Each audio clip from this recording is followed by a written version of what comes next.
My mother died in March. By October, my father had secretly married someone new. By the following year, every photo of my mother had been removed from his house. 7 months. That's how long my mother's 31-year marriage lasted in my father's memory before someone else moved in and started rewriting our family history. My name is Margot Hale. I am 36 years old. My mother died when I was 34. I want to say that plainly without softening it because the softened version, she passed, she's at peace, she's in a better place, does not do justice to what it actually is. She died. Her name was Carol. She was 61 years old and she had been married to my father for 31 years, and she raised me and my younger brother Evan in a house in Boise, Idaho, with a garden she tended every season and a kitchen that always smelled like something she was in the middle of making. She was a high school librarian for 22 years. She read constantly and recommended books with the specific enthusiasm of someone who genuinely believes that the right book at the right moment can change a life. She was funny in a dry, observational way that caught you off guard. She was the kind of mother who knew when something was wrong before you said a single word. I want to describe her more than that because she deserves to be known more specifically than a list of facts.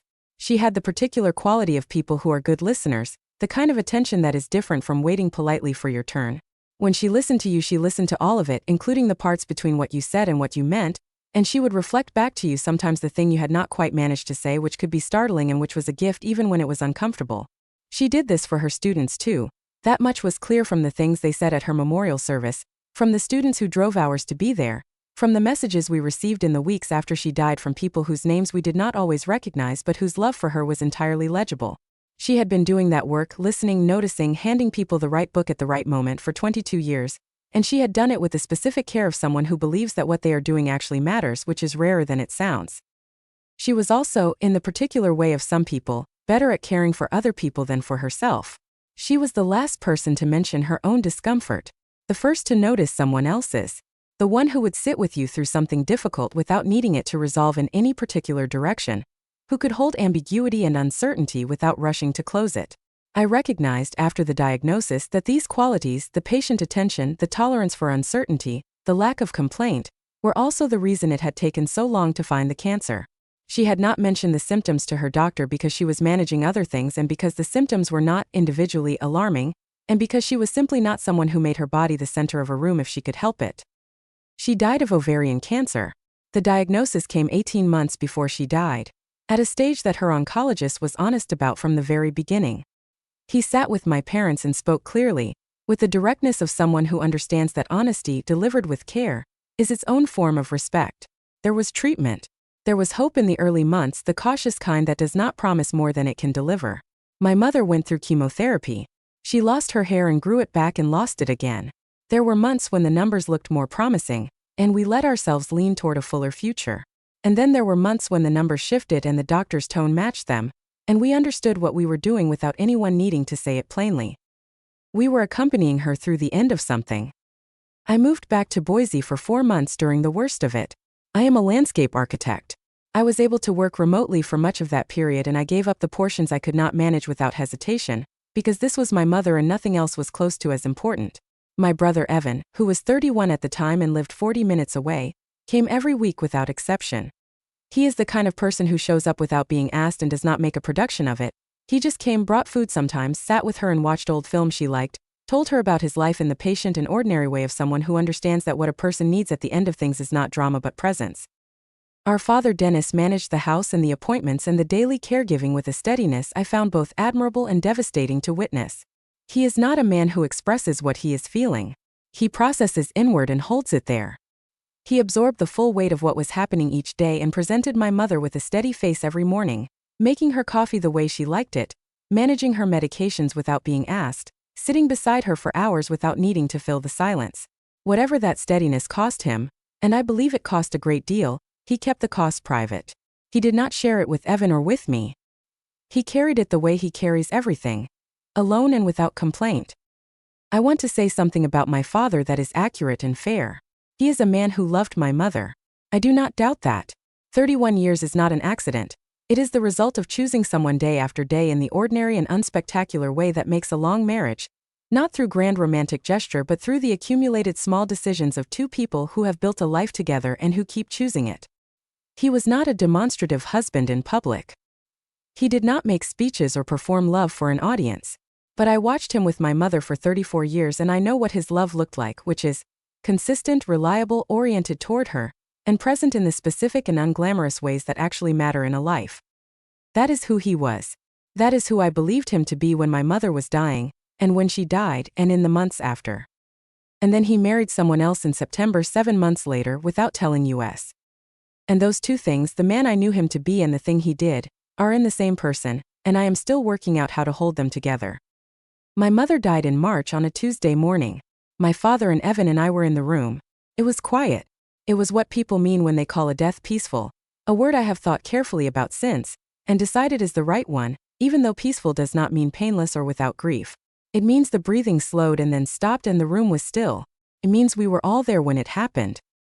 We stood in that room afterward, the three of us. My father put his hands over his face. Evan put his arm around my shoulders. I looked at my mother and thought, this is the last time I will see her face. I memorized it deliberately. I took my time with it. I have it still stored somewhere behind my eyes where I can find it. The grief after that was not a thing that arrived and then was finished. It became a permanent quality of ordinary life. The way you reach for your phone to call someone and then remember you cannot. The way a particular angle of afternoon light looks exactly like the light in her kitchen at the same hour. The way you hear a voice on the radio with her cadence, and your body responds before your mind has caught up. This kind of grief does not heal the way a wound heals. Changes shape. You carry it differently as time goes on, but you carry it. You become someone for whom this is a permanent condition of being alive, and you also continue because you must, because she would have wanted you to. I went back to Portland in May. I had work, an apartment I had not been in properly for months, a life that had been paused and needed resuming.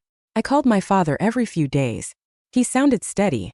His brother Gerald lived nearby. He had friends who checked in. He was not isolated. What I did not know was what he was doing in the months after May. My brother Evan found out first. He called me on a Saturday evening in late October, his voice carrying the careful quality it gets when he is managing something difficult before he says it. I know Evan's register. I have known it my whole life. When everything is fine, he is easy and direct. When something is wrong, there is a particular kind of thoughtfulness in how he begins, a care in the first few words that functions as a signal. I knew within the first sentence that something significant had happened. He said, "Margot, I need to tell you something. Uncle Gerald told me. Dad got married." I heard the words and my mind did what it does with information that is genuinely incompatible with everything it expects. It stopped. It asked the words to repeat themselves. It tried to locate a framework in which those words meant something different than what they appeared to mean. "He got married," I said back to him. "In September. A courthouse ceremony. Her name is Patricia." September. My mother had died in March. 7 months. 7 months from the Tuesday morning when I had stood in that room and memorized her face, to a courthouse ceremony in September that no member of our family had been told about, had been invited to, or had known was coming. "Who is she?" I said. "He met her at a grief support group, about 3 months after Mom died. She's 52. I sat down on the floor of my Portland apartment. I did not fall. I simply found that standing felt like more than the moment called for, and so I sat. I held the phone and I looked at the wall across from me, and I tried to find the response that was equal to what Evan had just told me. There was not one. I know in retrospect that I should have recognized I was in shock, that the particular flatness I felt in the minutes after that call was not calmness but its surface-level imitation. I did not cry. I did not yell.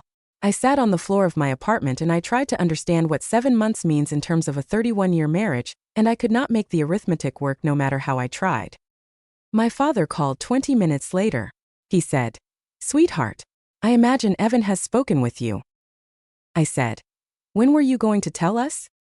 He said, "I knew you would try to talk me out of it. I did not want to have that conversation." I turned that sentence over.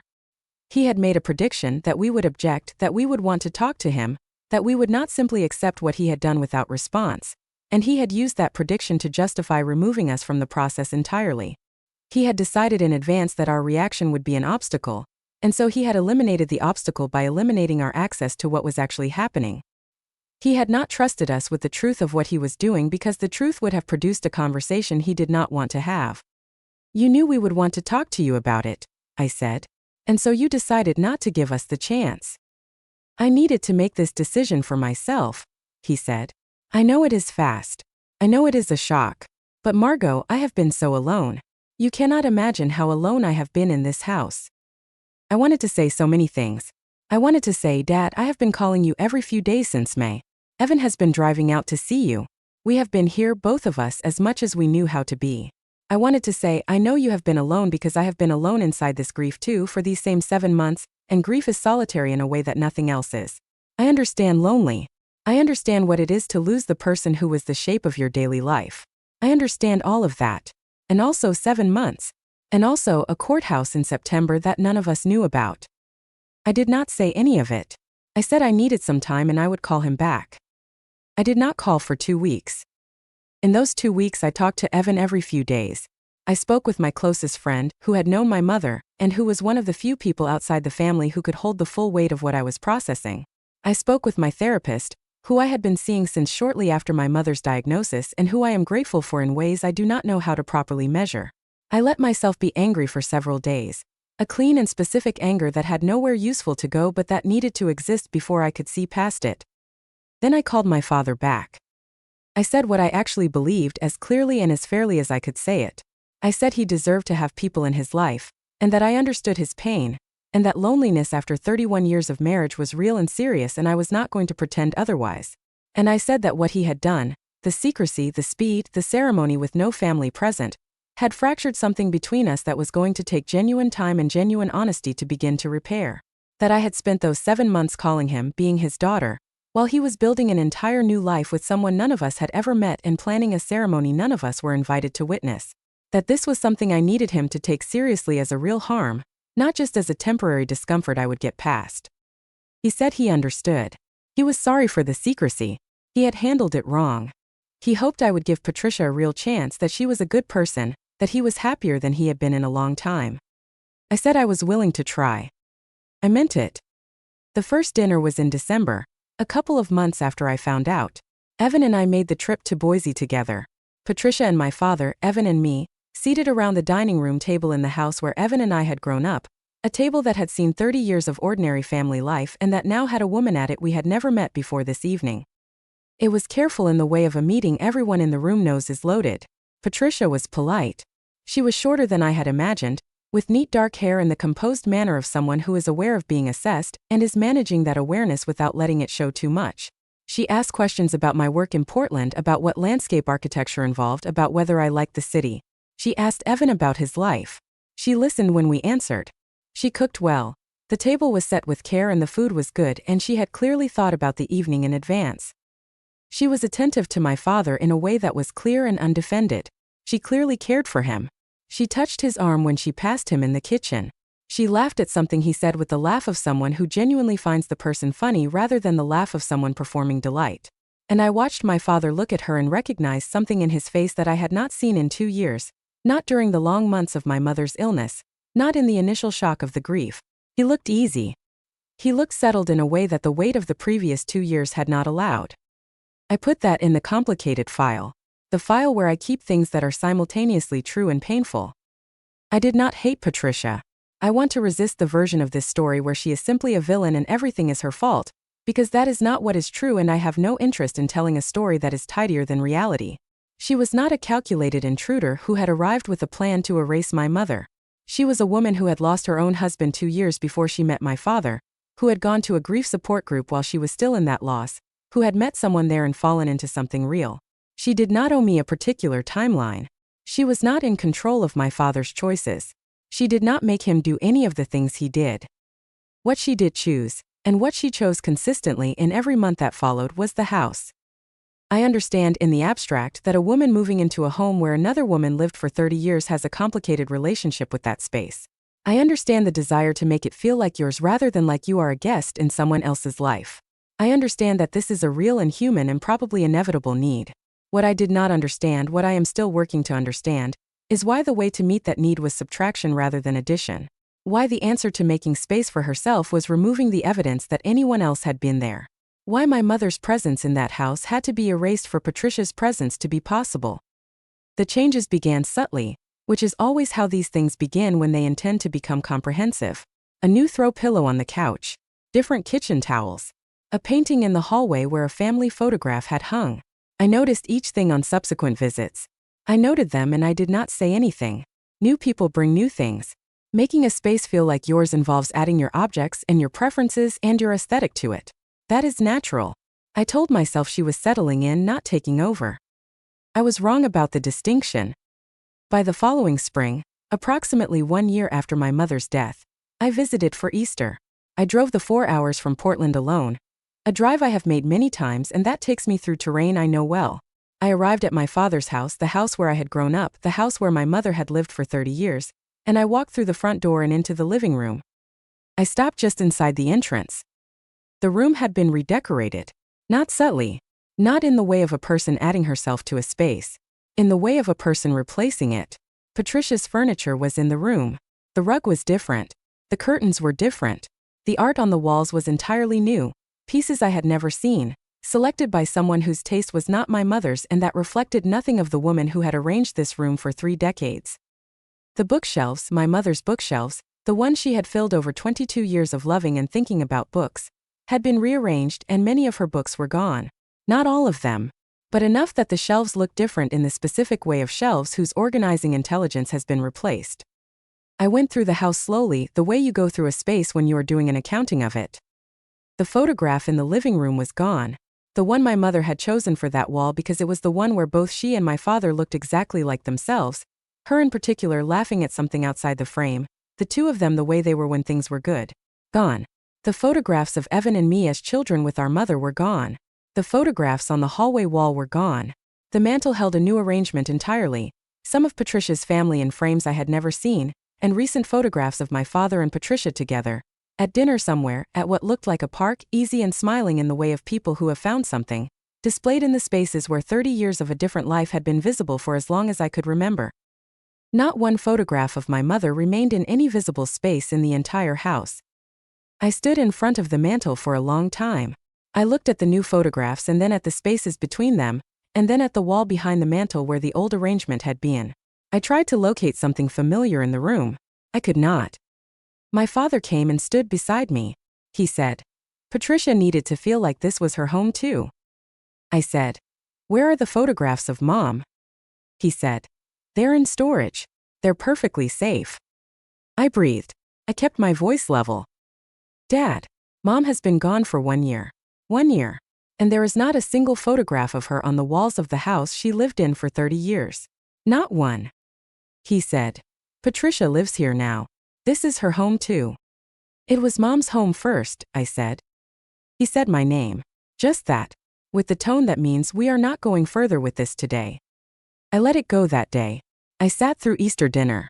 I was present and civil and I talked about ordinary things and I ate well and I said goodnight and I drove back toward the highway and I sat in a rest stop about 20 minutes outside of Boise and cried in a way I had not cried since the very first weeks after my mother died. Not for her exactly, though for her too, always for her. For the specific grief of walking into a house where someone lived for 30 years and finding no evidence she had ever been there.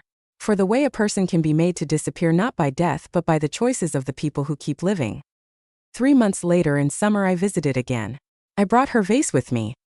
The vase was a ceramic piece she had bought on the trip she and my father took for their 30th anniversary, a potter's studio they found by accident somewhere in New Mexico, a piece she had carried home wrapped in a sweater in her carry-on bag because she did not trust it to checked luggage. It was heavy and blue-green, handsome and substantial, and it had sat on the dining table in that house for years. It was one of the first things to go into the storage unit when Patricia began remaking the house. I had asked my father for it. Not because I wanted to deprive the house of it, but because I wanted something of hers near me while I figured out how to carry the grief and the anger together. He gave it to me without much discussion. I kept it in Portland for months, on the shelf where I could see it from my kitchen table in the morning. For that summer visit I brought it back. Just for the dinner. One evening. I wanted one object that had been in her hands, at the center of the table where we were gathering. It felt like the smallest possible version of keeping her present in a room that no longer contained any evidence of her. I set the vase at the center of the dining table when I arrived, greeted my father, greeted Patricia, talked for a few minutes in the kitchen, then I excused myself to use the bathroom. I was gone for perhaps 3 minutes.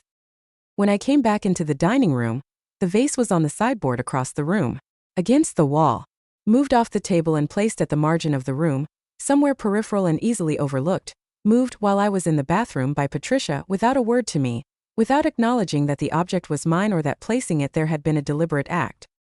I stood in the doorway and I looked at where it was. I calculated the distance between where I had put it and where it now sat. I noted that no one in the room said anything, that my father was in the kitchen and Patricia was carrying something to the table, and the movement of the vase was being treated as a thing that had not happened. I sat down. I was calm throughout dinner. I talked about things that were not the vase. I was present and I did not let what I was feeling become the atmosphere of the meal. When dinner was over, I said goodnight and I took the vase from the sideboard on my way out, and I drove back toward Portland in the dark. I called my father the following morning. I said, "I need to talk to you about last night.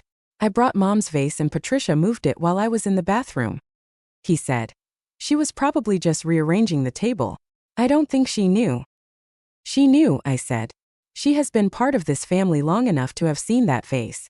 She knew what it was. She moved it because she did not want it at the center of the table." Silence. "Dad, I need you to hear this completely. There is not one photograph of Mom in that house.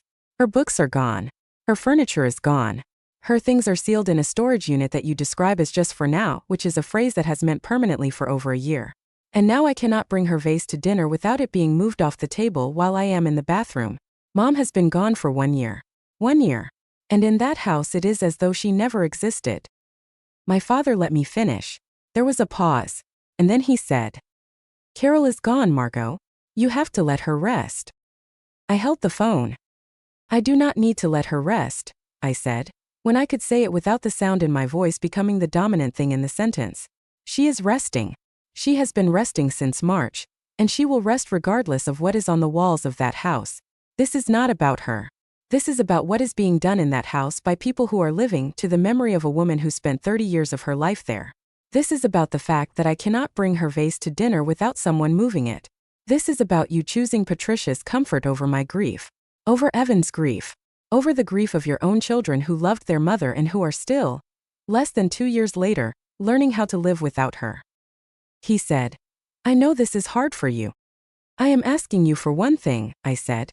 "One thing. Put some photographs of Mom back on the walls. Not all of them. Not a shrine. Some.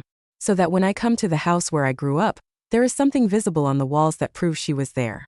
That is all I am asking." He said he would think about it.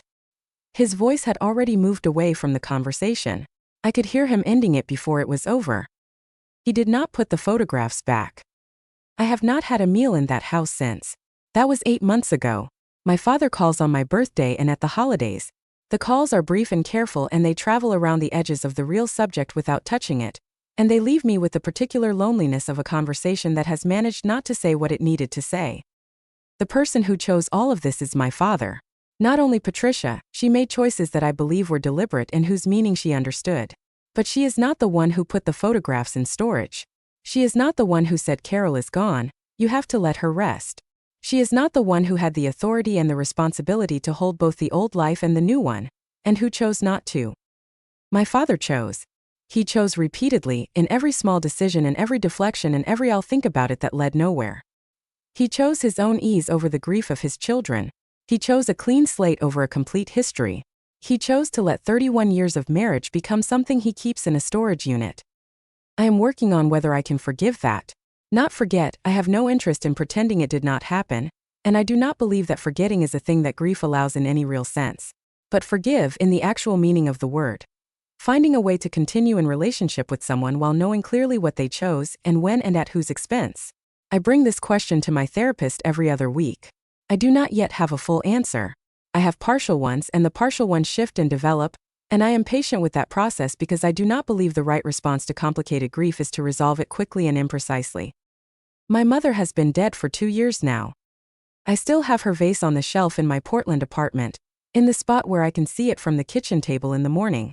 I still have the image of her face that I memorized at the end, not a photograph, just the stored version my own mind made, the one I took deliberately and carefully because I knew I was going to need it. I have her books, the ones I asked for before the storage unit became the final answer. Not all of them. Most are sealed in boxes in a unit off a highway somewhere outside of Boise that I have never been to and have no desire to visit. But some of them came to me, and I keep them the way you keep things that have to stand in for more. I have her copy of a novel she read 3 times. A book she loved so thoroughly that the spine gave out and was repaired with a strip of tape on the inside cover. Her handwriting is in the margins throughout, small observations in her particular hand, a few question marks beside passages that puzzled her, one sentence underlined near the end with a star drawn in the margin beside it. I have never been able to determine why she chose that sentence over all the others. The not knowing feels like a conversation that cannot be finished. I keep these things because they are what I have. Because objects carry people inside them in a way that is not metaphor. The way a thing that was held by specific hands in a specific life is different from any other version of itself, is haunted in the best sense of that word, is more than what it appears to be from the outside. Because putting something in a box in a storage unit is not the same as letting someone rest. It is simply the same as making them easier to avoid. My mother is not resting in a storage unit. She is in the margins of her books. She is in my hands, which look enough like hers that I notice the resemblance when I am doing something she did. Washing dishes, holding a trowel, turning a page. She is in the instinct I have for which plants will thrive in a particular light, which she taught me by doing it alongside me in that garden in Boise, telling me nothing directly, just letting me watch and then letting me try. She is in the particular pleasure I take in a sentence that does exactly what it intends to do, which she gave me over 22 years of believing that reading carefully is one of the most important habits a person can cultivate. She is not gone. She is just not welcome in my father's house anymore. I have been trying to understand what to do with that. Not intellectually, I understand it clearly enough in an intellectual sense. I understand why it happened and what it reveals about who my father is under the kind of pressure that tests character. I understand that loneliness is a powerful force and that grief destabilizes people, and that the choices made in the first year after loss are not always the choices a person would make in a calmer season. I understand all of that. What I am trying to understand is what I do with it going forward. What relationship I have with a father I love and who I now know something essential about, something I could not have known without this specific sequence of events, and that cannot be unknown now that I know it. What the shape of that relationship is now that I cannot pretend not to know. I am 36 years old and I am still learning what it means to lose a parent. Not just to death, which I was always going to have to learn someday, but to the choices the surviving parent makes afterward. I lost my mother to cancer. I lost a version of my father to grief and to the particular way his grief moved. Fast, toward comfort, away from anything that required him to hold difficulty for long. Both of those are losses. They are different in kind and in what they require of me, and I carry them together, which is a strange thing to do but is the thing that is actually true about my life right now. Evan and I talk about it. We have talked about it more in the past 2 years than in the 30-some years before it, which is one of the things that grief does. It creates an intimacy in families where there was affection but not always depth. Evan is more forgiving of my father than I am, or perhaps he processes his feelings differently, or perhaps the extra 3 years he has on me give him a perspective I have not yet reached. He still visits the house. He still has dinner there. He says he does it for himself and for the possibility that the relationship can be something, not what it was before, but something. I think about whether I will ever be able to do that. Whether the right path forward is the one Evan has chosen or the one I have chosen, or whether neither of us has found it yet and we are both still in transit. I think about what my mother would make of all of it, what she would say to me if she could, about grief and forgiveness and the impossible work of staying in relationship with people who have disappointed you in fundamental ways. I think she would say something dry and exact, which is how she always said the important things. She would not tell me to forgive or to hold on or to let go. She would ask me a question instead. She would ask what kind of person I want to be in 10 years, and she would mean, what do the choices you make now say about who you are becoming? That was how she taught. Not by telling but by asking and then leaving you to work it out. I am working it out. I am 36 years old. I have my work in my apartment and a garden on my balcony that has gotten unruly in the best possible way, because I planted things and then let them grow past where I planned for them to go. I have her vase on the shelf and her books on the table and her handwriting in the margins of a novel I have now read twice, looking for the sentence she underlined, trying to understand what she saw in it. I am still here. I am still, in every way that matters, her daughter. Whatever happens with my father, and whatever shape the grief takes as it changes over time, that part is not in question. She is in me. She will keep being in me. And no one puts that in a storage unit. Evan and I talk about it. We have talked about it more in the past 2 years than in the 30-some years before it, which is one of the things that grief does. It creates intimacy in families where there was affection but not always depth. Evan is more forgiving of my father than I am, or perhaps he processes his feelings differently, or perhaps the extra 3 years he has on me give him some perspective I have not yet arrived at. He still visits the house. He still has dinner there. He says he does it for himself and for the possibility that something can be preserved, not what it was before, but something. I think about whether I will do that eventually, whether the path forward is the one Evan has chosen or the one I am on, or whether neither of us has found the real one yet and we are both still in motion. I think about what my mother would make of all of it, what she would say to me if she could. I think she would say something dry and exact, the way she always said the things that mattered. She would not tell me to forgive or to let go or to hold on. She would ask me a question instead. She would ask what kind of person I want to be in 10 years, which was how she always framed the long view questions. And she would mean, look at what your choices are building, not just what you feel right now. I am looking. I am 36 years old. I have my work in my apartment and my balcony garden that has grown well past where I originally planned for it, which feels appropriate. I have her vase and her books and the image of her face stored somewhere I can find it when I need it. I am still her daughter in every way that matters, in ways no one gets to put in a storage unit or move off a table while I am out of the room. She is not gone. She is just not welcome everywhere she deserves to be. And I am still working out what to do about that. Some days the working out feels closer to an answer. Some days it does not. I keep going either way because that is what she would have done. Have you ever lost a parent and then felt like you were also losing the surviving parent in a different and slower way? Have you ever watched someone you love erase someone you loved more? Have you ever been told to let someone rest by the person doing the erasing? Leave your story in the comments. Because grief does not have a deadline. Love does not expire. And a photograph on a wall is not a burden to the living. It is proof that someone was here, and that they mattered, and that mattering does not stop when the breathing does. If you believe that remarrying quickly is one thing, but erasing a 31-year marriage from the walls of the home she lived in for 3 decades, within 1 year of her death, is something else entirely and something that deserved to be named clearly, hit that like button and subscribe. Because Carol deserved to be remembered. She deserved to stay on those walls. And her daughter deserved a father who understood that moving forward and leaving someone behind are not, in fact, the same thing. They have never been the same thing. #SureRacedMother